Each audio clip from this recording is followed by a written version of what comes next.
Hello and welcome to Kidquake. My name is Christina and I'm a librarian at San Francisco Public Library. If you're like me, you love reading and hearing from the people who write and illustrate the books that we love to read. But have you ever actually made your own book? Well, if you haven't yet, you will today. I'm really excited to introduce you to Chad Johnson from the San Francisco for the Book. Chad Johnson is an artist, printer, bookbinder, and teacher. He earned his master's in fine arts in book arts and printmaking from the University of the Arts in Philadelphia, all the way across the country. And he's lived in San Francisco for almost 2 decades. Currently, he is San Francisco Center for the Book's studio director and resident instructor. Here, he brings his knowledge, passion, and enthusiasm for the art and craft of making books by hand. And he helps people just like us, students and artists, learn to express themselves through the powerful medium of a handmade book. Take it away, Chad, and welcome. Thanks so much, Christina. Welcome everybody to the San Francisco Center for the Book. Right now, we are in the bindery of our studios here in Potrero Hill. As Christina mentioned, I'm the studio director and resident instructor here, and we are an organization that's just about showing people how to make books by hand and learn the traditions and techniques and arts and crafts and all the different things that go into that. So I thought what we'd do today was just take a quick slideshow tour of the center so you can see the kind of facilities that we have here. And then we'll come back and we're gonna talk about making a book in a really simple way without a lot of tools. And then we can look at some of the options that we do with that book. And then at the end, we'll go back and talk to Christina. So with that, I'm gonna go ahead and start my slideshow and tell you a little bit more about San Francisco Center for the Book. All right, so as a studio director resident instructor here, we are in the Potrero Hill neighborhood of San Francisco, so that is a little off of the main part of the city. And what we are is we are a not-for-profit educational organization whose mission is to raise awareness of and offer workshops that celebrate the art and craft of making books by hand. We were founded in 1996, just around the corner from our current space, and began presenting exhibitions and workshops. That means this year is our 25th anniversary year, and over that time, we have had many exhibitions and have hosted thousands of workshops and students. Our current location is at 375 Rhode Island Street, and we have plenty of space for our print studio, our exhibition space, and our bindery, as well as other classrooms and offices. Here, you can see a view of our print studio. We have over a dozen different presses and lots of metal and wood type to make letterpress prints with. Letterpress printing is a traditional printing method where we use raised type, sticky ink, and lots of pressure to create colorful prints and pages that teach our students how to print as well.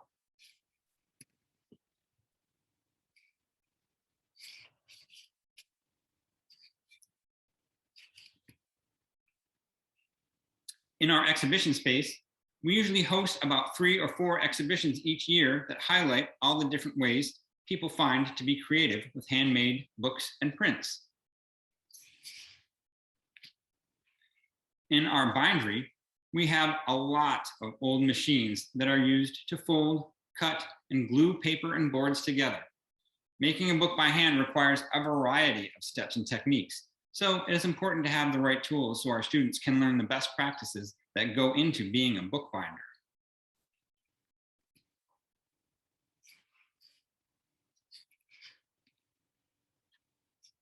In this picture, you can see a class of bookbinding students following along with the instructor as they learn how to sew their pages. The wooden machine you see in the front of the picture is called a sewing frame. And it is used for making sure that the pages are properly aligned and secure when sewing a book together. Back in the print studio, Here we see someone making a print on one of our printing presses. The rollers at the bottom of the image are covered with sticky black ink. And that helps make the image we see being printed on the yellow paper coming off of the press. One of our big events we hold every year is called Roadworks. And for this annual event, or for this annual festival, we close down our street, set it up with booths and demonstrations, and make giant prints in the street using an antique steamroller as the printing press. So this old steamroller here in the front of the image, the top of the image, is what we actually use to make the prints with. Over the past year, we had to do a lot of our teaching and online. Over the past year, we had to do most of our teaching online and host our events virtually. But we hope that as things continue to get safer, we will be able to host people in our studios and at our events so they can experience the fun of making books by hand in person. By the way, that is me in this picture lying on the street at a previous year's Roadworks event, pulling the giant print off the printing plate there in the street. We hope you can all come and visit us sometime when it is safe to do so again. So I hope that gives you a little bit of an idea of what we do here at the San Francisco Center for the Book. And I thought what we do now is look, you know, if you don't have all this equipment and all the printing presses and all the stuff that we have, how can you make your own book? Well, here's a simple little book that we're going to look at today, and I'll just hold this up. This is actually a little book we use here for teaching about teaching letterpress printing, but this is a nice little book, and I won't read it all to you right now because that would take too long and it's really boring. But this book is made from a single sheet of paper, just like a regular 8.5 by 11 piece of paper that you probably have in your copier or your laser printer right now. So why don't we make one of these? This is a really simple single book out of a single page. So I'm going to switch my camera to overhead so you can see my hands and see what I'm doing here.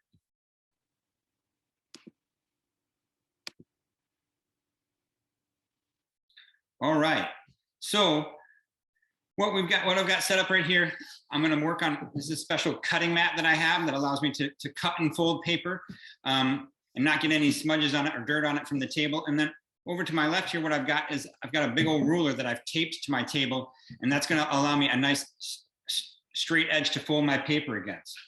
So as we saw earlier, we have a single piece of paper, and if we fold it and cut it in just the right way, we can make it into one of those books. So I'm going to show you how we do that. I'm going to take a fresh sheet of paper, and I'm using a nice colored paper so that there's nice contrast against my blue cutting mat here. But you can use any kind of paper. It shouldn't be too thick, so not as thick as a piece of cardboard, but regular office paper will work, or construction paper will work really well too. And it doesn't have to be 8.5 by 11, as long as it's roughly this rectangle shape, it'll work nicely. So basically, the first thing we need to do is make some folds.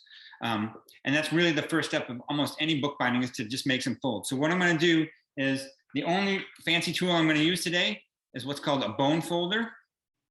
And it is just a piece of bone that has been smoothed and polished. If you don't have one of these, really you can get them at any craft store, but anything that's hard. This is actually made out of Teflon. So you can get them made out of plastic or bone or whatever, but anything that's hard, even like a plastic spoon will work for this sort of a simple little folding. So first fold I'm gonna make is, I'm gonna make 3 folds along the shorter edge of the paper. And I wanna make them all equal. So the easiest way to do that is to just by folding it in half. So the first fold will just be folding the sheet in half. And what I do is I put one edge up against the ruler, and then I can bring the other edge right up against that. And then I know that they're gonna be perfectly lined up. And I'll pinch one side and then use the bone folder to make that crease nice and crisp. So now I've got one fold in my sheet of paper. I'm just folding it in half. Now what I'm gonna do is I'm gonna turn it so that my fold goes against the ruler now. And then I'm gonna fold that in half one more time. So I'm gonna bring this in. And I'll use the bone folder again to make that nice and crisp.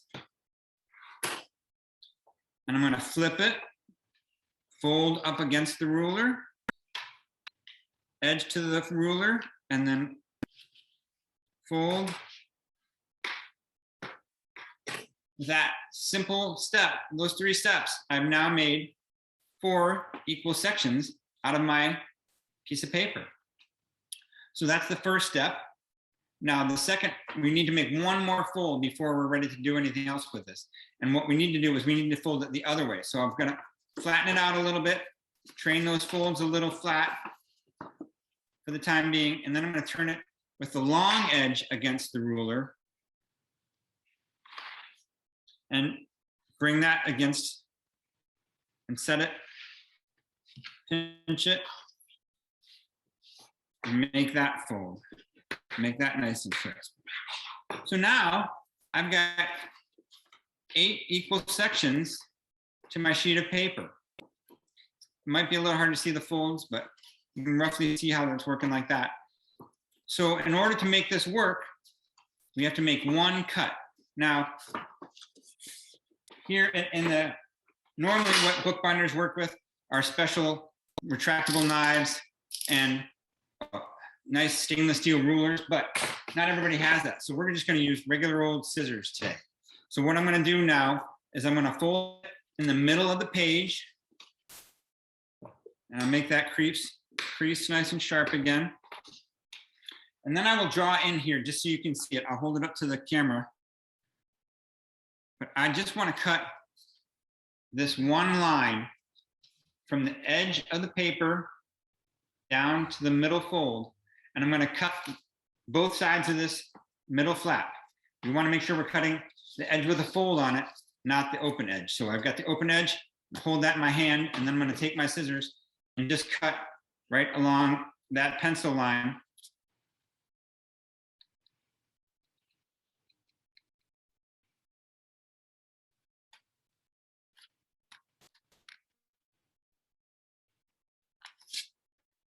So now I've made the cut along that pencil line, right along that fold.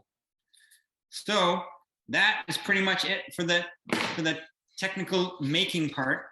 What I can do now is I can open this up. If I fold it along the long fold, I've now got that open area, and I can push those 2 ends together and then fold it around. And then if I use my bone folder, I can crease everything down nice and snug. And I've done it. I've made a 4-page book with 8 different panels out of a single piece of paper. So that's really easy. Now, the other thing you can do with this is that there's a couple things we can do. But one is, I've got one already here. You can, once you've made that, you unfold it and you can number the pages. So you can fold it and see how the numbers work, but I've got 1, 2, 3, 4 pages along one side, and then pages 5 and 6 with the back and the front along the other side. So that means when I fold it out and I pop this middle again, there's my front cover. And then the pages are all numbered correctly. 1, 2, 3, 4, 5, 6, and the back cover. So now I could unfold this and write whatever I wanted on my pages. I could make a drawing, I could write words, I could put whatever I wanted in here, and then it would fold back up into my book. So, and the thing is, if you do end up making this on an 8.5 by 11 piece of paper, you could make one of these and photocopy it like I did. I could put my information on it and then make a bunch of photocopies and then fold it up, and I'd have a little edition of my book. So that's an exciting thing to do. So you can put your own content in the book this way by numbering the pages and then putting it together. You can also make it a little bit more stable. So here's one that I've made that doesn't feel quite as floppy. I don't know if you can tell from the camera, but it feels a little more solid to my hand. And what I did with this one is I just used a basic glue stick that I get at the art store, and I mark the outer edges on the back of pages 1 and the back of page 5, I mark the outer edges with a pencil line. And then I'm going to take my glue stick. And it's not fancy glue, it's just regular old glue stick. And I'm going to coat that line with a little bit of glue from the glue stick. And then I'll do it on the other side as well. And then what I can do is I'll fold that over and press it down along the glued edges right here. And then when I open it and train it down again a little bit with a little bit of pressure, now the book feels a lot more solid in my hand. So that's another way to do it. The other thing you can do is if you practice this and get pretty regular at making them, which is pretty easy, it's 3 folds and a cut, then what I can do is I can take a bunch of them and I can glue those together with a glue stick. And so what I've done here is I've made a whole book of multicolored pages just by gluing, making those individual little books and then gluing each one together front to back. So what that would look like with this, what I do is I would take this next one and instead of using the back like that, I would glue the back out and just glue it onto the top of the pile. And then I'd have yet another piece of yellow on the front. So there's a lot you can do with this simple structure, and it allows you just the fun of making a book by hand without having to have a lot of big, heavy equipment.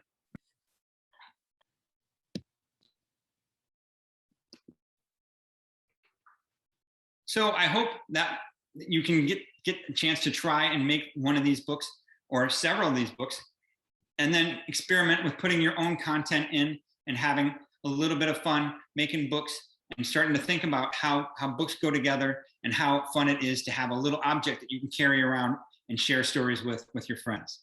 So thanks for visiting the San Francisco Center for the Book, and I hope you come visit us at some point and make books with us. Thank you so much, Chad. Everyone, let's give Chad a big round of applause and some snaps. That was so easy and fun. So I can't wait to see what books students might have made today. So great. Before we leave, everyone, I want to remind you that as a San Francisco Unified School student, San Francisco Unified District student, you each have a library card, and that gives you access to tons of books that we have here at the library.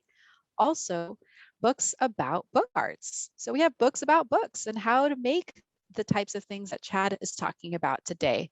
So please go ahead and visit your local public library. Your Scholar Card number is unique to you. Every SFUSD student has one, and you would have received an email on September 20th with your library card number.